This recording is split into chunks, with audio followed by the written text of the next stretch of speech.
TV Patrol. Pag-usab sa lakad sa panahon dako og hulga sa food production. Angay masayran sa tanan nga ang climate change o pagkausab sa lakad sa panahon dako og hulga sa food production. Matod pa ni Usami City CDRMO Head Dondon Guangco nga sa mga dekadang nang labay mutultol pa ang division sa panahon. Adunay mga bulan nga ting-init o ting-ulan o adunay mga bulan nga ting-init. Ang mga mag-uuma og humay makapangandam nga dili usa idayon ang tanom o tanom kay adunay nagpadulong nga daotang panahon. Og ang mga mag-uuma sa bukid makapangdaro og makapugas og mais tungod kay miulan. Gihimong panag-ingna ni Guangco ang kahimtang ni atong 2023 nga gidahuman na nga muinit na ang panahon apan resulta kini og pila ka bulan nga pag-ulan og nasinati ang init pagka 2024 na.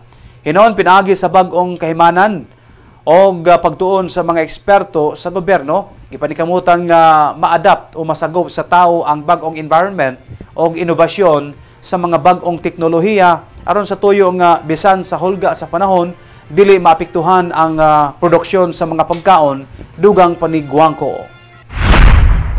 On one hand, sa isa kabahin, posible nga good news ni sa ato ang mga farmers, no?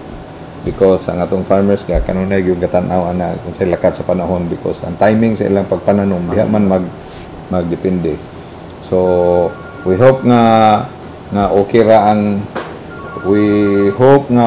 gyud ang kahimtang sa ato ang mga farmers karon. Dayon kuan lang kanang og na ito lang encourage sila no nga please be updated sa kuan sa unsay lakat sa panahon. Labi na itong mga advisories sa mga atong experts, no? Kaya ang atong source of information ani karon kabayan sa dagan sa atong panahon is kaloy sa Ginoo reliable lang pud gyud, no? Gikan sa kaning sa Pag-asa, DOST Pag-asa, na si PHIVOX, na si Mines and Geosciences Bureau.